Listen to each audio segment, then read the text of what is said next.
you can flip the fact that you have nothing going for you with you have nothing to lose. And that means that you can take lots of risks very quickly and end up in the exact same position you are, which is nothing. And so if you eliminate downside, it should decrease your action threshold, meaning you should be able to do more things faster rather than do fewer things because you don't have a great life or things going for you. And so I think if people flip that, a lot more people would take action because they actually realize the advantage of their position. They have nothing objectively to lose.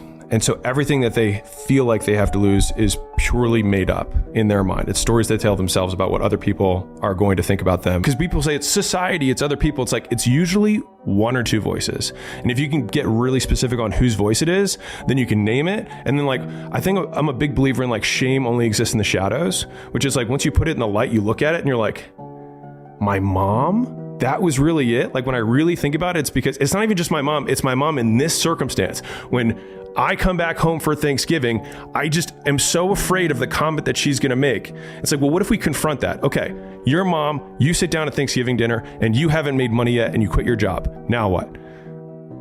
Is that better than you spending the next 60 years hating her or resenting her for the fact that she held you back? If we think about success in terms of layers, like foundations, right?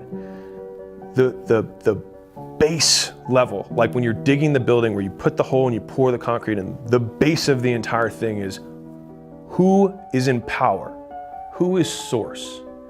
Because if it's anything but you in that base layer, all of the other things on top of them will topple down.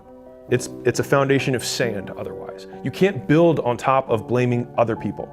There's nothing that stands on it. At the very beginning, you have to accept that, which is the first two words, my fault, my responsibility, all me, I am source. And then once you can accept that one thing, and what's crazy is that one foundation is where 90% of people literally aren't. They're not there. They can't do it. The reason my girlfriend left me is because of this, not me. The reason I lost my job is because my employer was a dick. My boss sucked. Whatever, the economy. But it never serves you. Give me one instance, one example. This is to anyone who's listening to this. One example of when you blamed something else and it made you better. One. You can't find it because it's fundamentally not true. First, it's your fault. Second, spend less than you make. Third, take all of the excess and spend it on making more. Take the money you make, live on nothing, and the hard part is just swallowing the pride for the fact that in the short term, everyone's going to be right when they say that you're amounting to nothing. And that's the tough part. That's the glass that you have to swallow, that you have to pull towards you. And there's just no other way. The higher up in business you get, the more attractive the opportunities that you have to learn to say no to. That's why having some of the soft stuff of this is the vision, this is what we're trying to do, and there's 100 other things I could do, but each of the cost of those things is the one thing that matters most. If we're looking at opportunities, that's why risk-adjusted return is one of the things that a lot of investors look at, which is is there a way that I can appropriately adjust this risk to normalize different opportunities? And I think that single skill set is one of, if not the most important skill sets as an entrepreneur, because fundamentally it's betting. That's what we're doing. We're making bets. Every day we bet with our time, we bet with our money. With the limited constraints we have or limited resources we have against unlimited opportunities. When we're organizing opportunities that we're going to pursue with a business, we look at what are the ones that we have the absolute highest likelihood of success, that we need no new skills and no new effort. If we can do that, or the least amount of new effort and no new skills, that would be the first thing we're going to do. And then once we take off all the ones that take basically no effort and no extra skills, we're okay, which ones take more effort and still no skills? And then once we do that, then we're okay, now we can start learning a new skill. And of the different skills that we could learn, which of these is going to give us the highest leverage, as in most output for the least amount of input? And that's pretty much how we tick down which of these opportunities we want to pursue, because those have the lowest likelihood of not happening. I think that the investor frame is simply people who have been scored and quantified on their ability to make decisions. And so I think that we can learn a ton from how investors make decisions overall. It's why Ray Dalio's book, Principles, became a bestseller, even though 99.9% of people who are reading the book aren't even investors, or definitely not investors at his level. But the principles of good decision making are just quantified, and we have a scoreboard for these guys being excellent decision makers. Whereas most other people, you don't have a real scoreboard, so we can't tell how valid is their advice. And I think that's what makes taking advice from really world-class investors who've been doing it for decades as a great source of information, because we can validate that they have a stack of undeniable proof that they are who they say they are. If you can't define the inputs and outputs that are going to get you what you want, then there's no way to start, right? Because you don't know what you're supposed to do.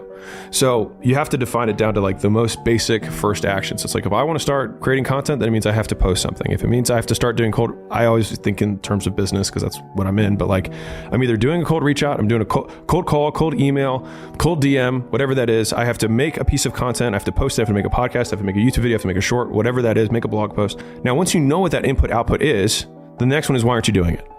Right? And so I think a lot of people are looking for something that is very hard to find. And then they attribute their lack of success or lack of action because they don't have passion or motivation, right? And I was the same way.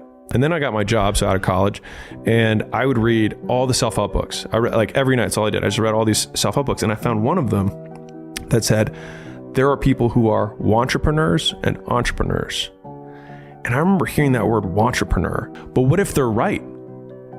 I am a wantrepreneur. I'm not an entrepreneur. I want to be one, and I'm not. And from that point, it took me 6 months to quit my job to actually decide to do the entrepreneurial thing.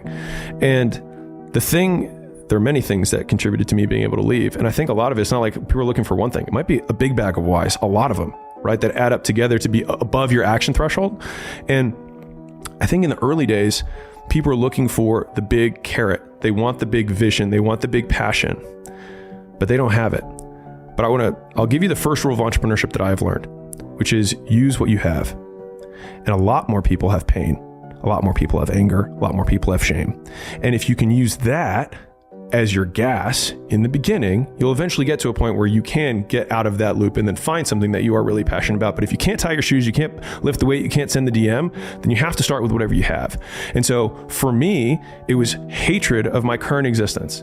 I hated being a entrepreneur. I hated being a wannabe. I hated being one of those people who like talked about all the things they were going to do and didn't do anything. I hated living the life that my dad wanted me to live. I was his bitch. That's what it was. I was his bitch. I was living his dreams out, not mine. And that was, led to that other tweet, which was, sometimes your parents' dreams have to die in order for yours to live. To get to the person who's like, how do I find my thing? I'm a big fan of being directionally correct rather than absolutely correct. And so I think what happens is most people are trying to find the perfect answer when they have no perspective from which to make a judgment. They're trying to find the perfect thing to do when they haven't done anything. So how would you have perspective to make a judgment? Like if you try a lot of things in the beginning, which you have to know what your inputs, outputs are, decrease your action threshold enough with either a cheese or a cat, whatever you need. Most people have more cats than they have cheese in the beginning. So use the cat to start running towards something. And the thing is the rat, it's so simple. It's like there's cheese here. But what you really just need to know is that there's cheese out there. And there's a cat behind me for sure. And so if I just go anywhere away from the cat, I will have a higher likelihood of getting closer to the cheese. Not that I will find it, but I will get closer to it. A lot of people watch YouTube and the internet for complex money-making skills, and they haven't even mastered showing up on time. And so it's like they want to go straight to calculus, but they don't know how to do simple addition. But the thing is that like simple addition is foundational to that. And none of the other stuff will matter unless you can do the basics. But the basics doesn't make them less important. Usually they're the foundation of building, which make them arguably more important. They just are simpler to understand, but not simpler to do. And I think that's the big disconnect a lot of people have, is that they think because they understand something conceptually, that they feel like they have already mastered the skill, which are two very different things. Like there's I think it's an old Zig Ziglar saying. He said, you can either be right or you can be rich. And I mean, it's simple, but this is what he was getting at, is that you can say, you know what? You are right. Your dad kicked the shit out of you your whole life and you don't have any confidence because he told you you're a piece of shit every day. You're right. But in order to be rich, you need to let that go. Because every day you say that I'm not successful because of this, it means because this now owns you. And so one of the things that happens when you're broke is that you bet on stuff and then it doesn't work and people feel like they're back at zero, but you're not back at zero. You're at where you were plus one experience, plus two experiences, plus three experiences, plus four experiences. But when you have plus 18 experiences, all of a sudden, boop, you level up one.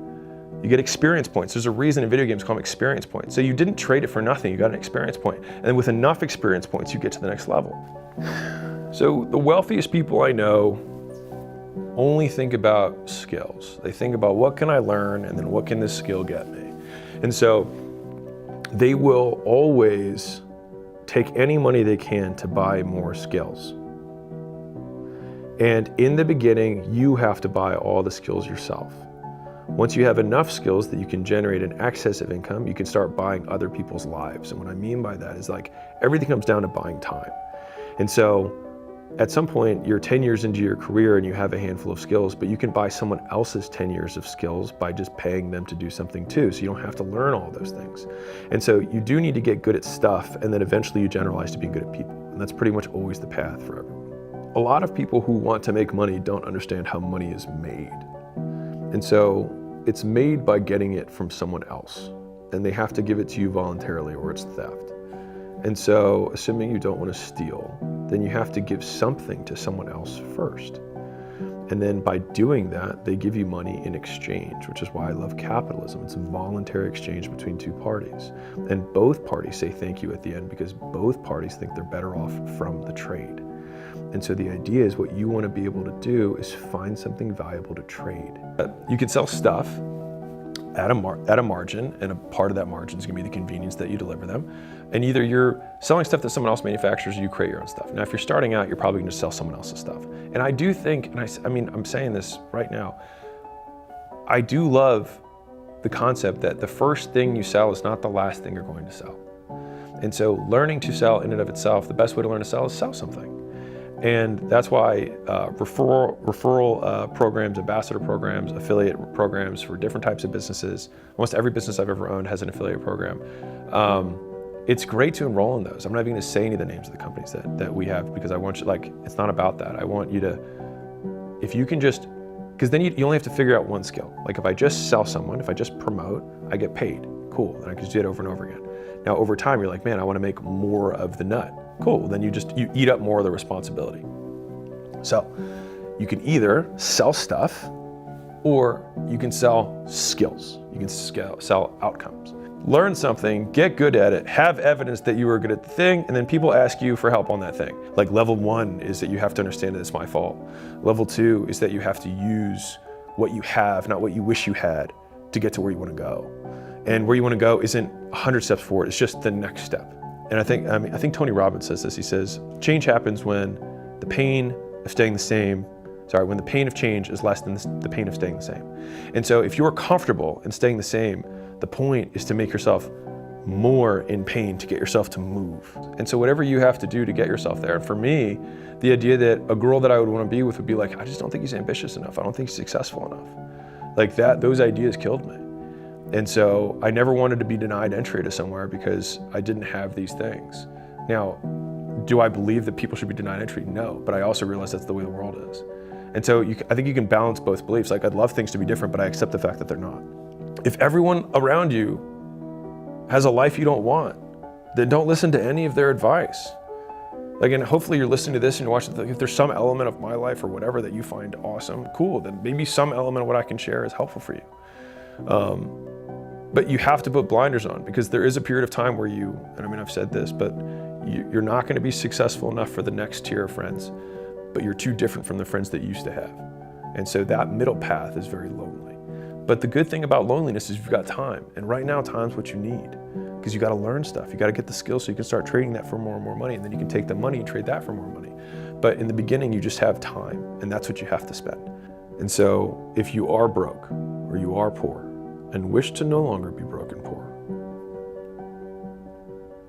the first is owning the fact that everything that has to do with your life is your fault. And a lot of people will reject that. And you're right. Stay poor. You're totally right. You'll never be successful. You're totally right. I believe you. The next step is being willing to use what you have rather than what you think you should have or what you wish you had. The circumstances, the connections, the money, whatever. The passion, the purpose, the meaning behind the work. You can wish for all that stuff, but you don't have it. So you have to use what you have. It could be anger, it could be shame, it could be pain, whatever. And then, as soon as you start taking action, everyone around you will collapse and try to pull you down. And so the only way to protect yourself against that is to increase your own approval of self and decrease how much their opinion of you matters. Which means that you have to be proud of you for taking the step and actively look at their lives and think, do I want what they have? If the answer is no, then do not listen to what they say.